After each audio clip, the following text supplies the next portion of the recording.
your hands together and welcome to the stage Wieteke, who is the Programme Director and Deputy Managing Director at Hollandbio. Thanks, Paul, for this kind introduction. And I'm sorry for my name. It's Wieteke, and it's a really Dutch name, so no one outside the Netherlands can pronounce it. Sorry. Hello, everyone. And I was a bit afraid because I thought I had a really hard task today convincing you about the importance of biotechnology for a sustainable future and for our bioeconomy. But having looked at the program and heard a number of stories here, I'm sure you're all already more than convinced. So my life is really easy today. I'm Wieteke. I work for Hollandbio, which is the Dutch industry association for biotech companies. And although there are a lot of different perceptions about what it is we actually do at an industry association, what I strive for and why I come out of bed every day is to make sure and to try to help bring biotech innovations, inventions from the lab, a bit faster and a bit better to society. And that's not always easy because there are a lot of challenges from a technical perspective. Are we able to do something? But also, are we allowed to develop our products and bring them to the market? And also, are we willing as a society to implement them, to use those products? And these three questions are getting increasingly important because there is a lot of innovation going on. There's a really wave of innovation coming towards the market. And this wave of innovation is fueled by three main drivers. First of all, global challenges. I don't think I have to explain anyone or that it will come as a surprise that we face great challenges, whether it's health threats, but also on a sustainability level, food security. We need solutions that can deliver to do something about these. Secondly, we see a lot of acceleration in scientific progress, not only from a biology perspective, but also computing and artificial intelligence. And the convergence of these three waves of innovation bring innovation in a rapid, and they make new, not so much only new things possible, but also the pace in which we deliver our innovation is really accelerating. And third of all, entrepreneurship. Like Steve Jobs said, the people who are crazy enough to think they can change the world are the ones that actually do. And I'm not just talking about entrepreneurs and cool startups, but I'm talking about entrepreneurial spirits, and you'll find them everywhere in an ecosystem. May it be in government, may it be in regulatory authorities, or big companies, or from support organizations. And we need those innovative entrepreneurial mindsets of people to help us change. Because what's happening in biotechnology will change the way we heal, we fuel, and we feed the world. And it's going in a fast pace, and this big that McKinsey & Company announced it as the biorevolution. And this biorevolution impacts everything. They calculated what the impact, the societal impact of biotechnology will be coming up to 2050. And they based that on technology that's already feasible today. So it's feasible, but not yet ready for market. And they calculated that the impact of biotechnology on our health is 45%. We can tackle 45% of the global health burden, disease burden that we currently experience. We can reduce 50% of our livestock emissions using biotechnology, for example, by enhancing food production and by bringing alternative proteins and cultured meat to the market. And last but not least, we can replace 60% of the physical inputs of, for example, the fossil fuel industry by sources of biological means by using techniques such as fermentation. So those are big societal contributions, but they also represent a big economic value.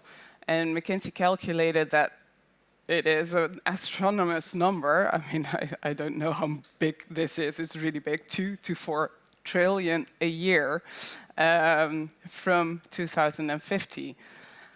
But again, there's always a but. We need to make sure that these innovations are actually being used in order to get them to deliver up to their promise.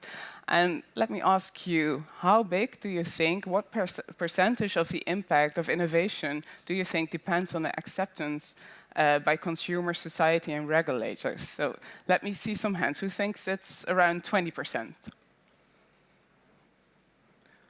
More than 40%? 50? Anyone? Even 70, perhaps? Those people are right. It's 70%, 70%. So that means that the way that we are able to implement innovation will make or break the future of biotechnology. So there's no time to waste because we're not ready yet. So all in all, in conclusion, the biorevolution has taken off. And it's not the question if it will impact us. It's how it will impact us, especially also from a global, from a national, and from a European perspective. And let's be honest, it's a bumpy road to bring science to the market. And there are a lot of hurdles that you need to overcome when you try to achieve that. And that's where Hollandbio comes in, the Dutch Biotech Industry Association. We try to help entrepreneurs to bring their products from bench to society faster and better by removing hurdles. And we do that because we are convinced that biotech is able to make life better. We represent currently over 280 companies, and they range from all sorts, all breeds of biotechnology, so not only active in bio-based, in materials, in nutrition, but also in health. And they range from tiniest startups with strong ties to the academia, to the multinationals, and everything in between. And although they're really diverse, they share a lot of characteristics as well. They're all very knowledge intensive. They're very capital intensive, so it takes a lot of money to bring a product from the lab to society. And they face a really long and often heavily regulated pathway to get there. And that makes that they also thrive with solutions that address these specific characteristics. And Hollandbio is a bit of an odd organization because we not just echo or tell what companies need.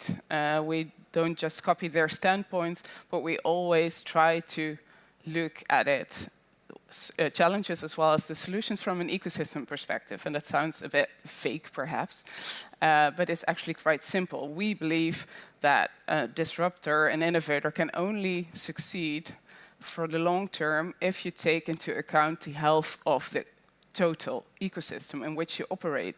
And that means that sometimes a short-term commercial win isn't the best way. And again, what it boils down to every time again, are we able, are we allowed, and are we willing to use biotech innovation? And from our standpoint, we need to roll out the red carpet. That's what we need to do. But if we look at where we are now on a national, but also on a European level, it's not always that good. And perhaps that applies to a lot of disruptive technologies, but we seem to be hitting the gas pedal as well as the brake at the same time. And of course, we all know what happens then. You end up in a standstill. For example, we want to support frontrunners, but we constantly seeking consensus and compromising on everything. Or we want to accelerate the transition, but we're not willing to discuss and challenge the status quo. Or we want innovation, but we won't accept risks. That just doesn't work. And as a result, entrepreneurs and companies face strong headwinds. For example, a lot of companies can't use genomic tools that they really need to innovate, or they can't find funding that that takes into account their really long and high-risk roads to the market. And we really need to step up our game, because we're not the only one who sees that the biorevolution has great potential. The world is not waiting. Anywhere outside Europe, the GMO legislation is being adapted, so people all over the world can use new novel genomic techniques. Except for in Europe, we're still discussing, we're still compromising, and there isn't a breakthrough inside. A lot of other countries are really stepping up to improve their novel food regulations, making room for alternative proteins and cultured meat. For us, it's still a bit scary, everything, which means that we force our national champions to launch first in the US or in Singapore or in Israel. And finally, the US, they're all in on biotech, and they do it from a geopolitical as well as a national security perspective.